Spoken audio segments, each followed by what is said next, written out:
The Canadian province of Ontario says it will slap a 25% surcharge on electricity exported to the U.S. We read in Politico that Ontario Premier Doug Ford threatened to shut off his province's electricity exports to the United States. The Canadian province of Ontario announced that it intends to impose a 25% surcharge on electricity exported to the United States. According to Politico, Premier Doug Ford even suggested the possibility of temporarily suspending the supply, a move that highlights how energy, once a symbol of integration, is becoming a bargaining tool. For decades, Canada was considered a stable and reliable trading partner in the North American landscape. But signals coming from Ottawa indicate that this understanding is undergoing a transformation. The new Prime Minister, Mark Carney, has been adopting a more assertive stance toward the White House. On March 27, 2025, he publicly declared that the phase of unconditional dependence on the United States had come to an end.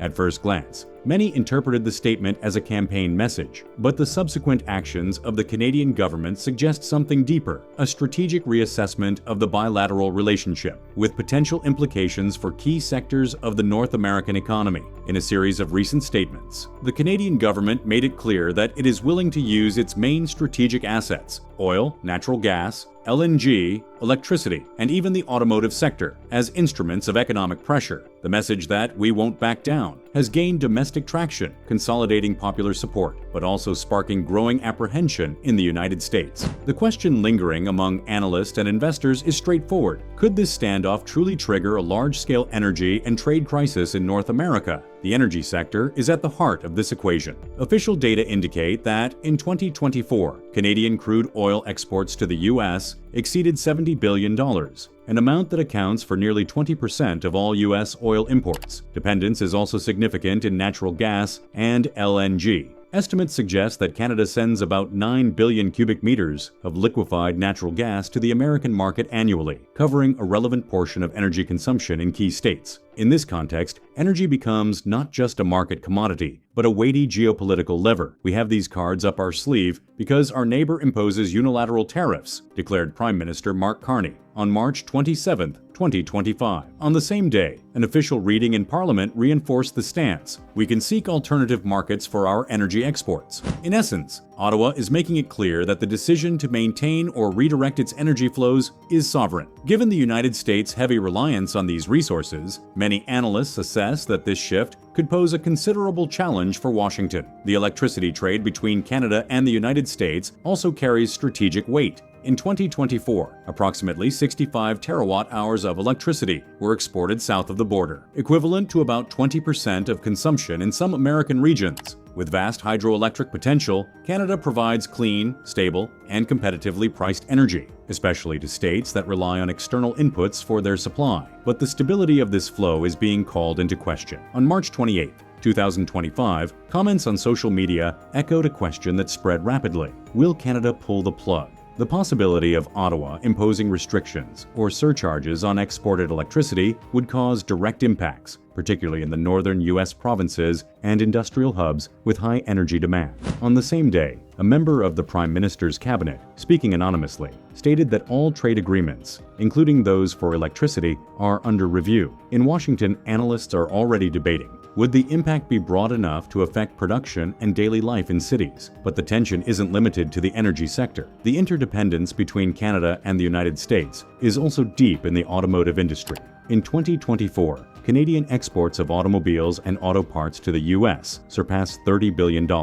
At the same time, parts produced on American soil are shipped to Canada, where they supply assembly lines in various factories. Now, Prime Minister Mark Carney is signaling a possible restructuring of this dynamic. He declared that mutual benefit agreements have lost their validity, and measures have already begun to emerge. On March 28, 2025, Ottawa abruptly revoked tax incentives aimed at American electric vehicle manufacturers. Shortly after, rumors surfaced that additional tariffs might be applied to specific manufacturers. Tesla is one of the brands frequently mentioned in forums and social media. Experts warn that the imposition of new tariffs would raise production costs, resulting in higher prices for end consumers. But, according to official statements from Ottawa, the responsibility doesn't lie with Canada. Those who started the tariffs must bear the consequences, was the direct response to the American government. The agricultural sector is also at the center of concerns. In 2024, bilateral trade in agricultural products between Canada and the United States was estimated at $45 billion.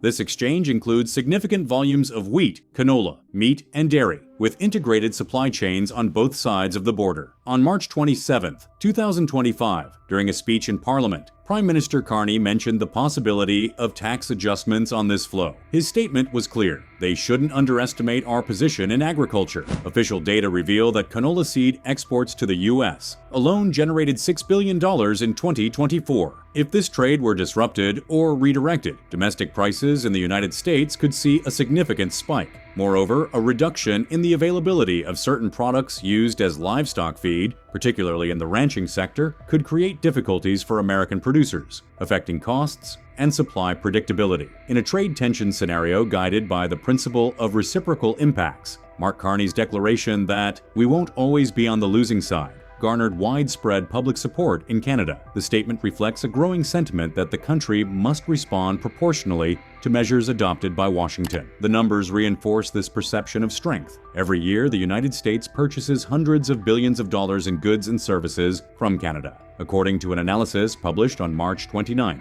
2025, in American media. Canadian oil remains one of the most significant items in the U.S. import balance, closely followed by automobiles and industrial parts. The same assessment estimated that, in 2024 alone, American imports from Canada exceeded $460 billion.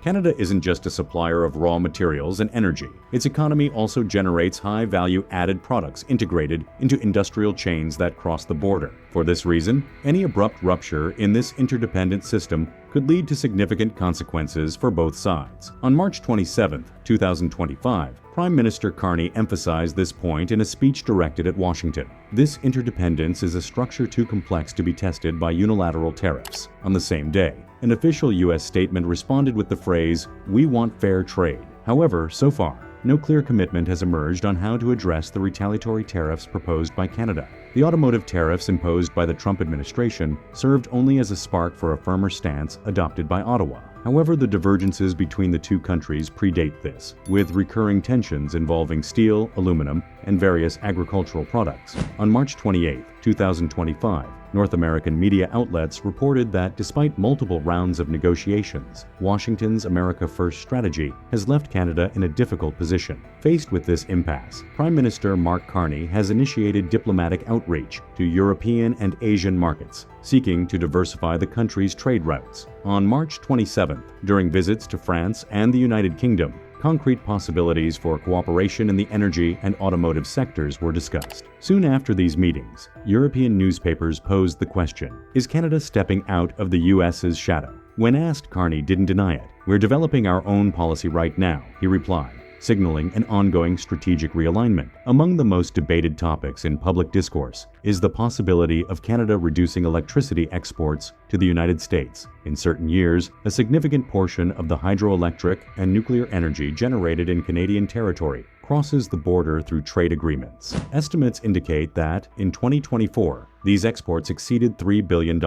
If Ottawa decides to use this resource as a response tool, northern U.S. states could face significant increases in electricity prices. On March 27, 2025, Prime Minister Carney stated that oil and electricity are on the table, a direct signal that energy flows are under review. American authorities chose not to comment publicly, but U.S. energy industry representatives warned that any interruption or cost increase in supply could bring serious impacts to both sides. The following day, Carney doubled down on his position. "We're not being inflexible, but we won't remain passive in the face of unilateral decisions." In the automotive sector, the data reflect an even more significant interdependence. In 2024, Canada produced approximately 1.8 million vehicles, more than half directed to the North American market. At the same time, various parts manufactured in the United States are sent to Canada for final assembly, highlighting a tightly interwoven production chain between the two countries. This integration limits the room for maneuver on both sides. Still, the tariffs proposed by the Trump administration could also generate adverse effects for American manufacturers. On March 28,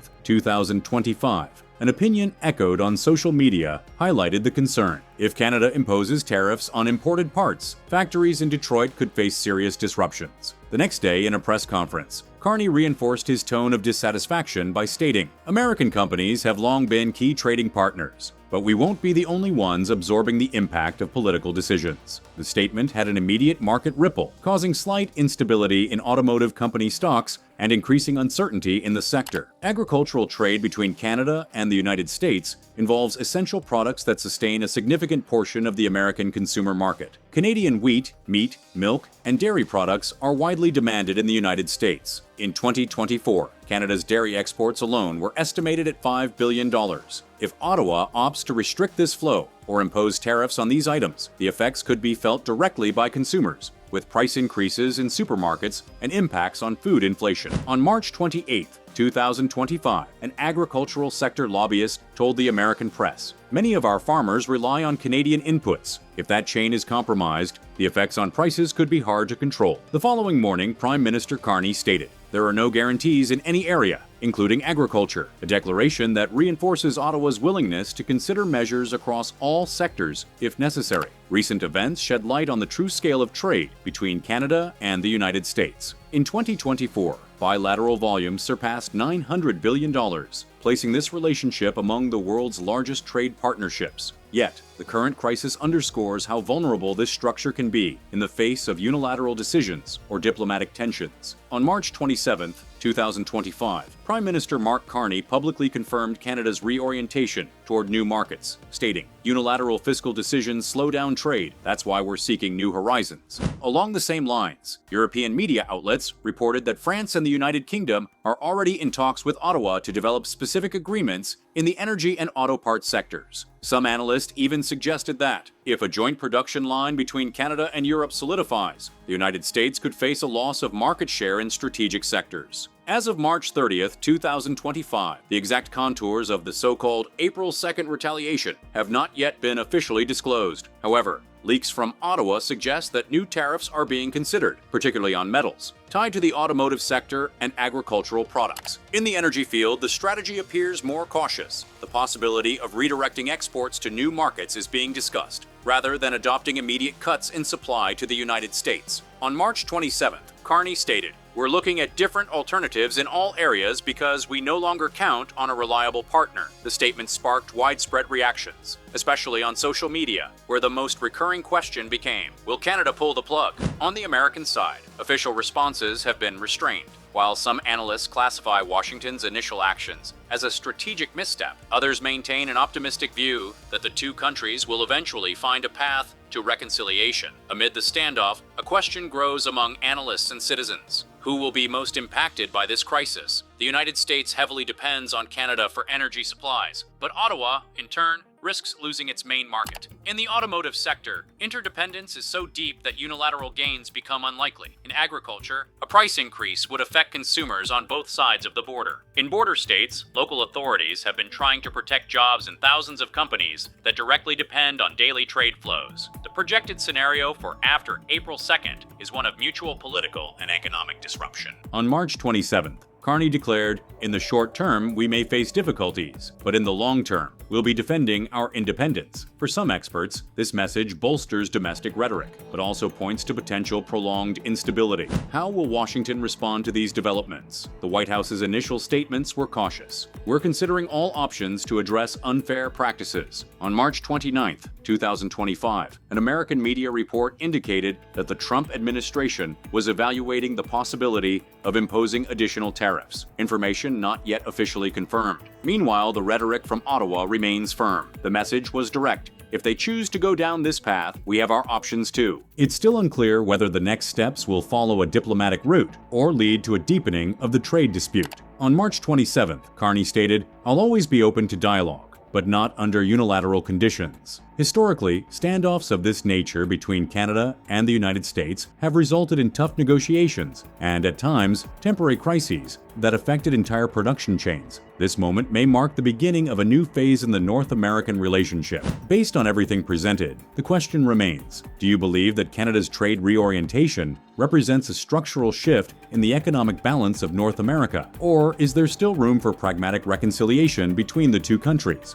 Leave your analysis in the comments. Your insights enrich this debate and broaden our collective geopolitical understanding. And if this type of content helps you better understand the behind the scenes of global power, consider leaving a like and subscribing. That strengthens the continuity of this independent work, technically committed to the facts.